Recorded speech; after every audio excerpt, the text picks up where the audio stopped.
नमस्कार, स्वागत है आप सभी का। आप देख रहे हैं सुबह 9 बजे। मैं हूं प्रीति सिंह। शुरुआत करेंगे सुर्खियों के साथ।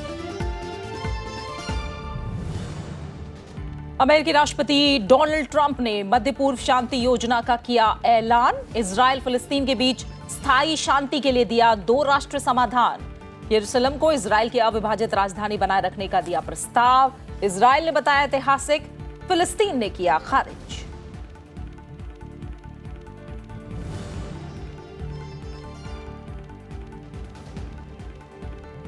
केंद्र सरकार ने कोरोना वायरस से पीड़ित चीन के वुहान शहर से भारतीयों को निकालने के प्रयास किए तेज। विदेश मंत्रालय ने चीन से किया औपचारिक अनुरोध। वायरस से चीन में अब तक 132 मौतें। विश्व स्वास्थ्य संगठन की दक्षिण और दक्षिण पूर्व एशियाई देशों से सतर्कता बरतने की अपील।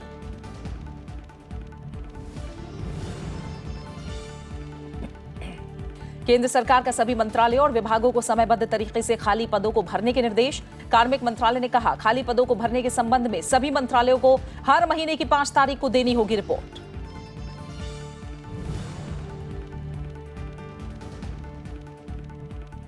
निर्भया मामले में फांसी की सजा पाए मुकेश की याचिका पर सुप्रीम कोर्ट में आज सुनाया जा सकता है फैसला।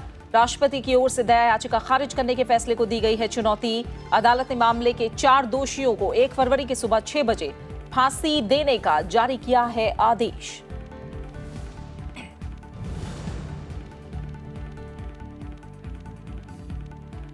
बीटिंग द रिट्रीट के साथ 4 दिवसीय गणतंत्र दिवस समारोह का आज शाम होगा समापन। समारोह में राष्ट्रपति रामनाथ कोविंद मुख्य अतिथि के तौर पर होंगे शामिल। विजय चौक पर होगी थल सेना, वायु सेना और नौसेना के बैंड की रंगारंग प्रस्तुति।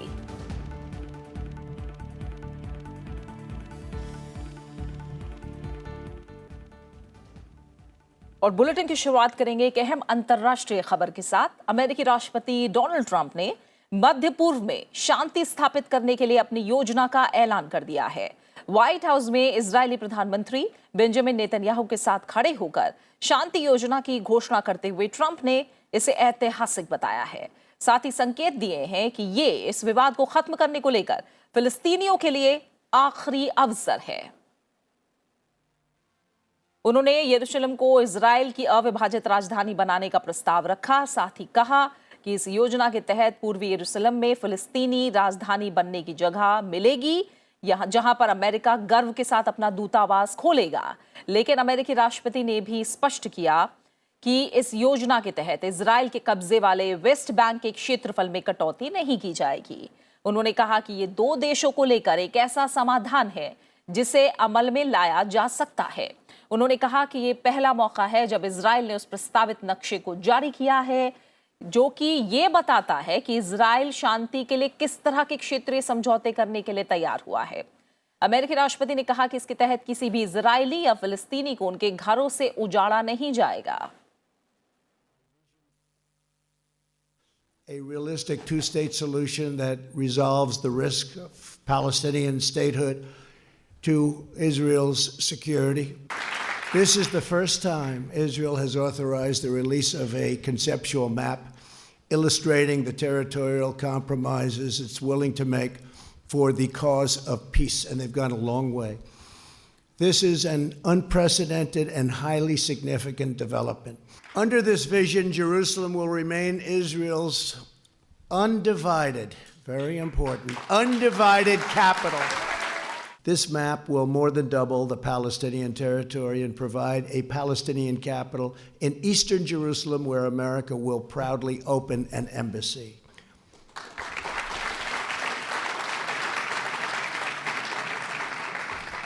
No Palestinians or Israelis will be uprooted from their homes. Israeli प्रधानमंत्री बेंजामिन नेतन्याहू ने ट्रंप की योजना को इजराइल के लिए ऐतिहासिक दिन बताया। उन्होंने कहा कि दूसरी सभी योजनाएं जहां नाकाम हो चुकी हैं, ये योजना एकदम संतुलित है। उन्होंने कहा कि अब इस आधार पर वो फिलिस्तीन के साथ शांति समझौता करने के लिए तैयार हैं। Mr. President, because of this historic recognition and because I believe your peace plan strikes the right balance where other plans have failed, I've agreed to negotiate peace with the Palestinians on the basis of your peace plan. And because I believe your peace plan strikes the right balance where other plans have failed, I hope that the Palestinians embrace this and build with Israel a future of prosperity and peace. I also hope that our other Arab neighbors embrace your vision and forge a path of reconciliation with Israel that can create for all of us a brilliant future.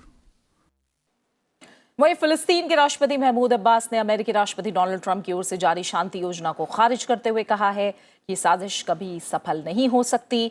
उन्होंने कहा कि कोई भी फिलिस्तीनी कभी भी एक ऐसे देश को स्वीकार नहीं कर सकता जिसकी राजधानी यरूशलेम ना हो।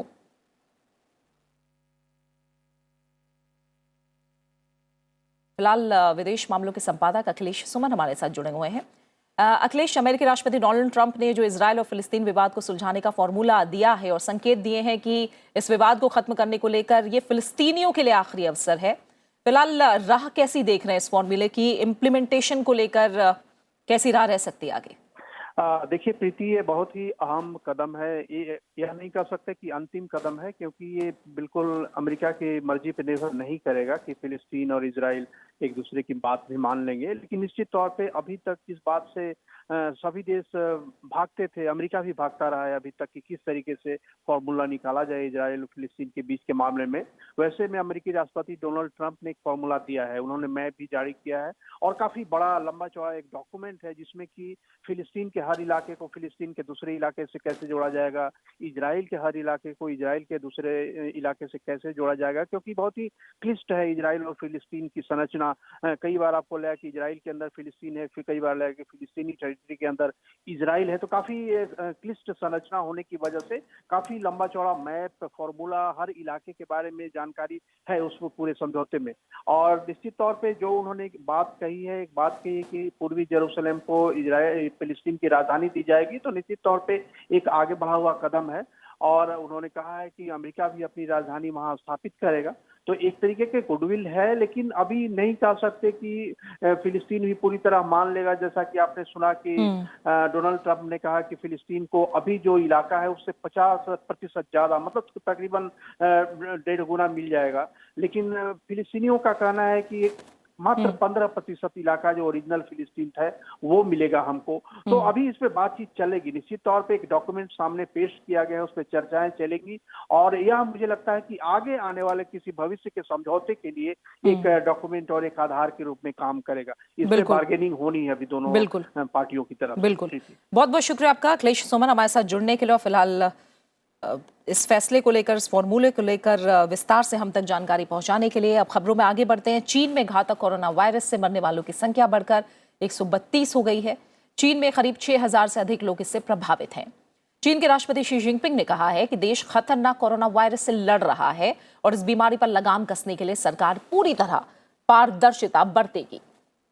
चीन के अलावा थाईलैंड, जापान, दक्षिण Korea, America, Vietnam, Singapore, Malaysia, Nepal और श्रीलंका में भी लोगों के इस वायरस से संक्रमित होने की पुष्टि हुई है। विश्व स्वास्थ्य संगठन के प्रमुख ने कहा है कि कोरोना वायरस को फैलने से रोकने में हर संभव मदद की जाएगी। वहीं WHO ने दक्षिण और दक्षिण पूर्वी एशियाई देशों से सतर्कता बरतने की अपील की है। इस बीच कई देश संक्रमण के केंद्र चीन के वुहान शहर से अपने नागरिकों को निकालने की तैयारी कर रहे हैं।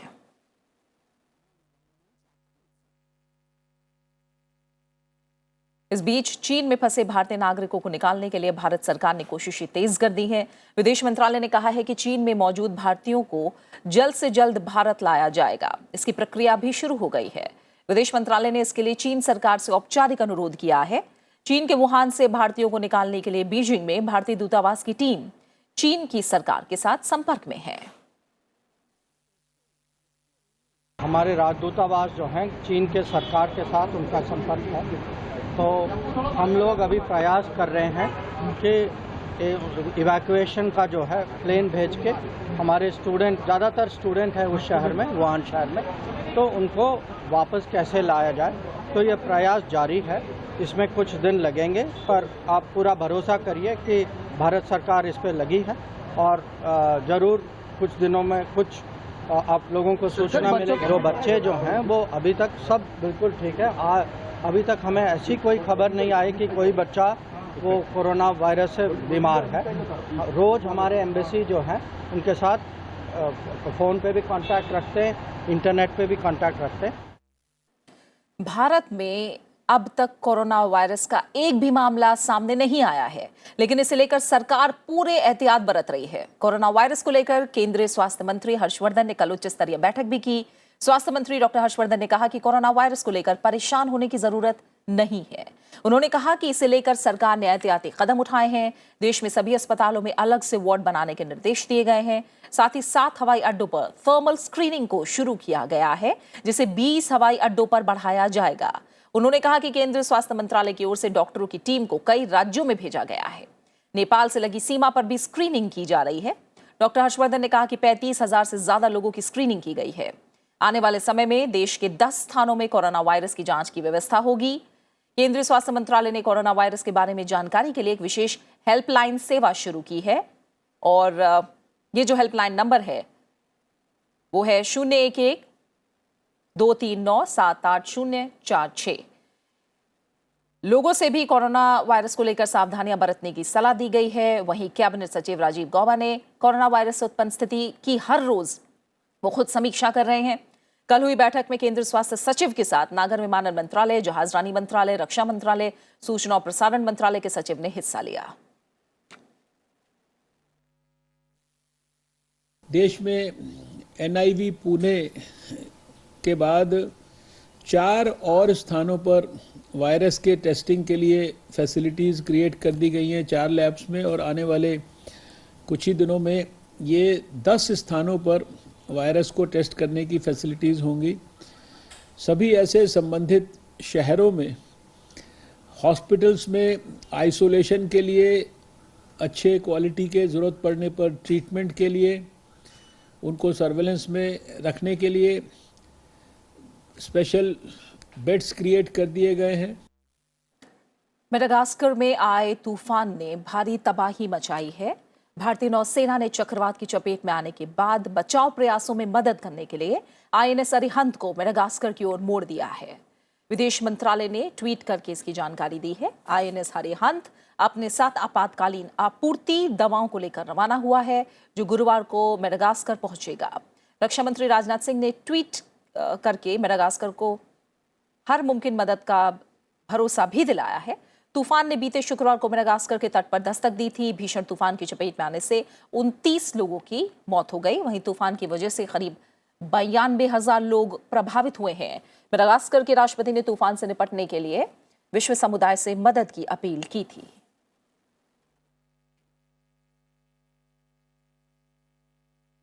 भारतीय विदेश सेवा के 1984 बैच के अधिकारी डॉक्टर हर्षवर्धन श्रृंगला आज विदेश सचिव की जिम्मेदारी संभालेंगे।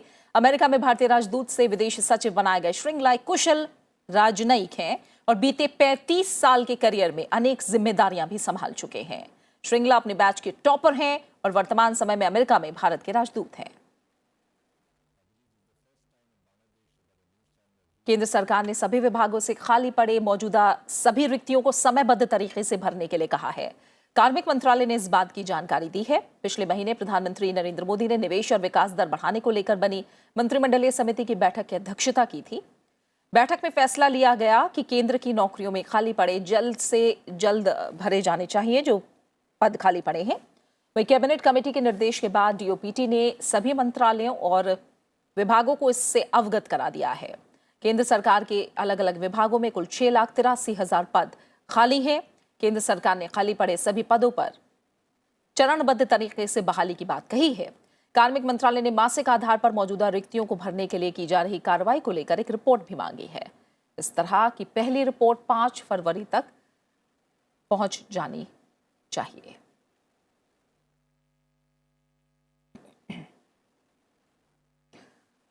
देश के तट विकास के प्रवेश द्वार हैं और केंद्र सरकार ने संपर्क में सुधार करने के लिए सागरमाला कार्यक्रम की शुरुआत की। इसके तहत 12 सड़क परियोजनाओं को मंजूरी दी गई, जिसकी कुल लागत 2,387 रही है। विदेश मंत्रालय ने ट्वीट करके बताया कि इसके तहत 3 परियोजनाओं को पूरा कर लिया गया है, जबकि 6 परियोजनाओं पर काम होना है। 3 परियोजनाओं पर काम जारी है। वहीं 25 रेल परियोजनाओं को भी इसके तहत मंजूरी दी गई है, जिसकी कुल लागत 2,268 करोड़ रही। इसके तहत 11 रेल परियोजनाओं को पूरा कर लिया गया है, जबकि 6 पर अभी काम होना है।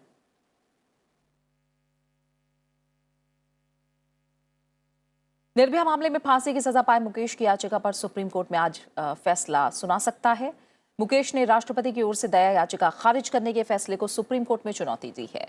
जस्टिस भानुमति की पीठ ने इस मामले की सुनवाई के बाद कल अपना फैसला सुरक्षित रख लिया था। याचिका में 1 फरवरी को होने वाली फांसी पर रोक लगाने की मांग की गई है। इस बीच मामले में फांसी की सजा पाए एक अन्य दोषी अक्षय ने सुप्रीम कोर्ट में क्यूरेटिव याचिका दायर कर दी है। अदालत ने मामले के 4 दोषियों को 1 फरवरी की सुबह 6 बजे फांसी देने का आदेश जारी किया है।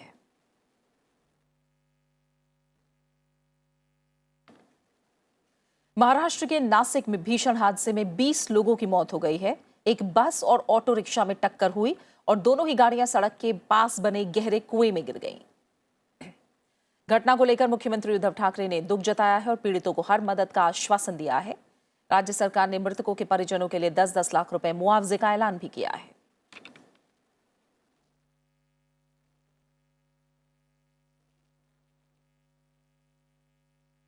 और आइए अब बात करते हैं दिल्ली विधानसभा चुनाव से जुड़ी खबरों की।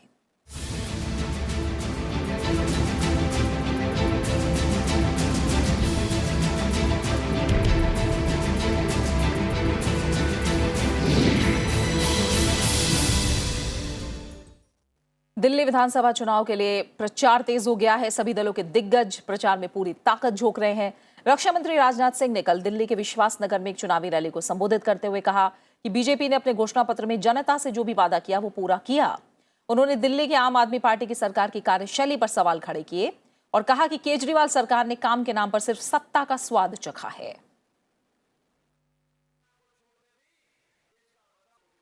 उन्होंने कहा था कि हम दिल्ली के लोगों को पीने के लिए साफ पानी मुहैया करा देंगे। मैं आपसे पूछना चाहता हूं, जैसा पानी मिलना चाहिए वैसा पानी मिल रहा है या नहीं मिल रहा है? उन्होंने वादा किया था कि हम मुफ्त वाईफाई की सुविधा मुहैया कराएंगे, मिल गई? नहीं, कुछ नहीं मिला तो मिला क्या?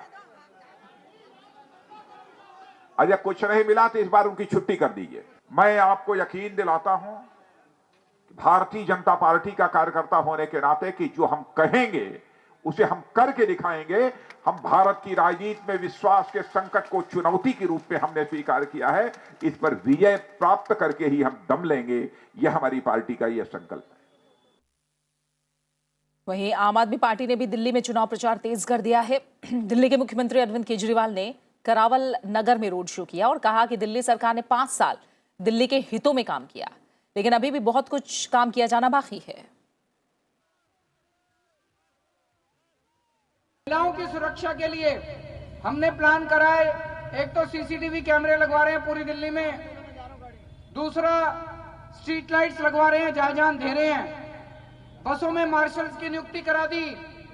अब दिल्ली की हर कॉलोनी, हर गांव, हर मोहल्ले में मार्शल की नियुक्ति करेंगे, आपको अपराध से मुक्ति दिलाने के लिए, महिलाओं की सुरक्षा के लिए। तो अगले 5 साल में और भी बहुत सारे काम करने हैं। दिल्ली में संगम विहार विधानसभा क्षेत्र उन इलाकों में शुमार किया जाता है जहां विकास कार्यों का अभाव दिखता है। 2013 और 2015 के चुनाव में आम आदमी पार्टी के दिनेश मोहनिया ने यहां जीत दर्ज की थी। ऐसे में आम आदमी पार्टी पर इस गढ़ को बचाने की चुनौती है। संगम विहार विधानसभा सीट दक्षिणी दिल्ली का वो हिस्सा है जो 2002 में परिसीमन आयोग की सिफारिशों के बाद 2008 में अस्तित्व में आया।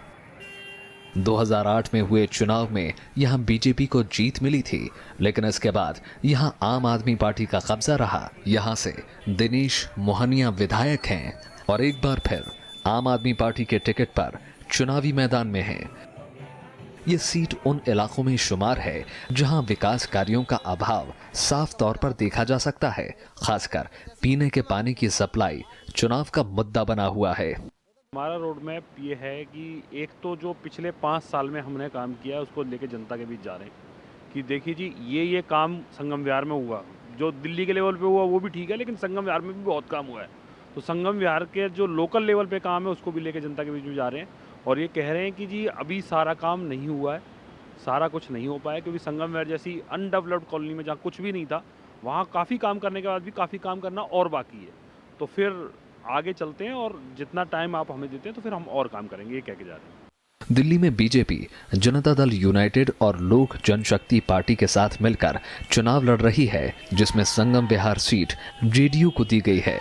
जेडीयू ने यहां से 2008 में बीजेपी के टिकट पर चुनाव जीतने वाले डॉक्टर शिव चरण लाल गुप्ता को उम्मीदवार बनाया है और वो चुनाव में जीत के बाद बुनियादी सुविधाओं को दुरुस्त करने का वादा कर रहे हैं।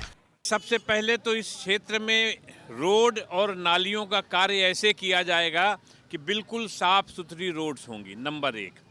नंबर 2, इस विधानसभा में ऐसा कुछ नहीं है जो पब्लिक यूटिलिटी सिस्टम में हो। मैं यहाँ पर एक गर्ल्स स्कूल और एक मैटरनिटी अस्पताल फौरन खुलवाऊंगा। ज़मीन मैंने शूटिंग रेंज में खाली करवाई थी।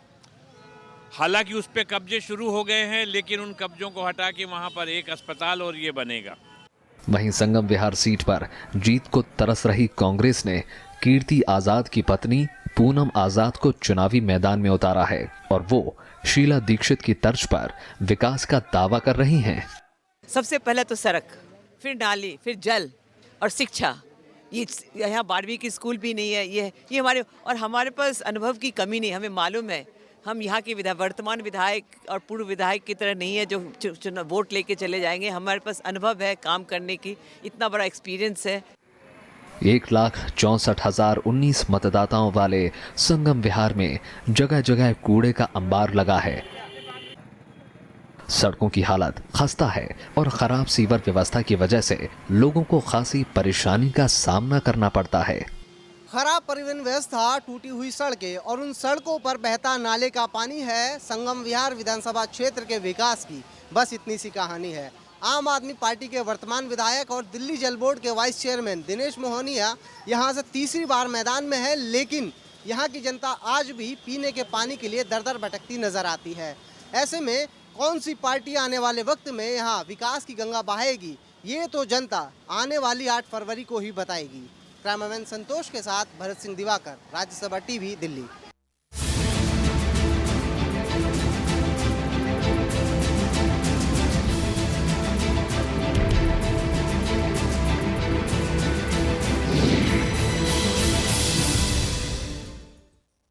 इंसान अपनी दृढ़ इच्छा शक्ति और क्षमता से अपने जीवन को आकार दे सकता है और परिवर्तन ला सकता है। उपराष्ट्रपति एम वेंकैया नायडू ने ये बातें कलाम इंस्टीट्यूट ऑफ यूथ एक्सीलेंस द्वारा आयोजित कलाम सम्मेलन में कही। उपराष्ट्रपति ने पूर्व राष्ट्रपति एपीजे अब्दुल कलाम को याद करते हुए कहा कि उन्होंने भारत को एक विकसित देश बनाने का सपना देखा था। उन्हें भारतीय युवाओं की क्षमता पर विश्वास था और वो चाहते थे कि युवा देश के परिवर्तन में अग्रणी हों। He is a shining example that human beings can shape their lives through the will, persistence, ability and sheer courage. His character, commitment and inspirational vision inspires the youth of the country. He firmly believed in the potential of Indian youth and wanted them to be leaders in the country's transformation. Bullet will never get you power. Ballot is more powerful than bullet. Violence is no solution. Revolution will never come through bullet. That too in a modern country, in a developing country, in a democratic country. India is the largest parliamentary democracy in the world. प्रपंचों का। और अब बात करेंगे पर्यावरण और जलवायु परिवर्तन को लेकर खास पेशकश की।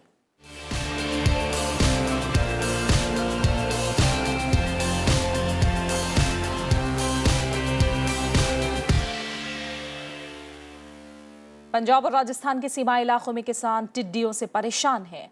पंजाब के अबोहर और मुक्तसर में कई खेतों में टिड्डियां देखी गई हैं और ये पाकिस्तान और अफगानिस्तान की ओर से आती हैं। पंजाब कृषि विश्वविद्यालय का कहना है कि अभी इससे ज्यादा नुकसान नहीं हुआ है, लेकिन सीमावर्ती जिलों में लगातार निगरानी और सतर्कता की जरूरत है। विश्वविद्यालय का कहना है कि सर्दियों में टिड्डी दल का दिखना नई घटना है। इसकी एक वजह जलवायु परिवर्तन हो सकता है।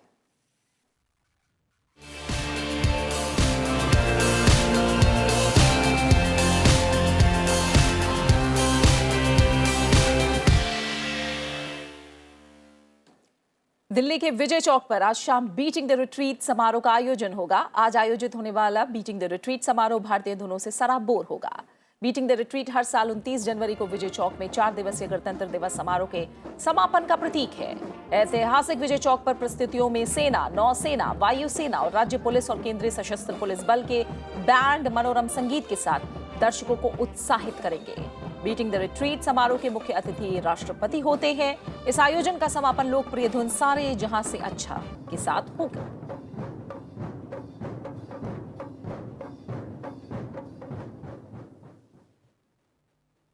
बात करेंगे खास शख्सियत की। मशहूर समाजवादी नेता और पूर्व केंद्रीय रक्षा मंत्री जॉर्ज फर्नांडिस की आज पुण्यतिथि है। मजदूर यूनियन के आंदोलन के जरिए उन्होंने राजनीति में अपनी जगह बनाई। 3 जून 1930 को कर्नाटक में जन्मे जॉर्ज फर्नांडिस कई भाषाओं के जानकार थे। राष्ट्रीय स्तर पर जॉर्ज फर्नांडिस की सबसे पहले पहचान हुई थी 1967 में, जब उन्होंने बंबई दक्षिण लोकसभा सीट से कांग्रेस के कद्दावर नेता एस.के. पाटिल को हराया। उन्होंने केंद्र सरकार में रक्षा मंत्री के अलावा कई और मंत्रालयों का जिम्मा संभाला। अगस्त 2009 से जुलाई 2010 के बीच तक वो राज्यसभा सांसद रहे। बात क्रिकेट की। आईसीसी अंडर 19 विश्व कप के क्वार्टर फाइनल मुकाबले में भारत ने ऑस्ट्रेलिया को 74 रनों से मात देकर सेमीफाइनल में प्रवेश कर लिया है। भारत की तरफ से कार्तिक त्यागी को मैन ऑफ द मैच चुना गया। वहीं भारत और न्यूजीलैंड के बीच 5 T20 मैचों की श्रृंखला का तीसरा मैच आज हैमिल्टन में खेला जाएगा। यह मैच भारतीय समय के मुताबिक दोपहर 12:30 बजे शुरू होगा। सीरीज के पहले 2 मैच जीतकर भारतीय टीम 2-0 की बढ़त हासिल कर चुकी है। और इसी के साथ फिलहाल सुबह 9 बजे की खबरों में मेरे साथ इतना ही। जाते जाते एक नजर डालिए देश भर के प्रमुख शहरों के मौसम के हाल पर और ब्रेक के उस पार आप देख सकते हैं ब्रेकफास्ट न्यूज। नमस्कार।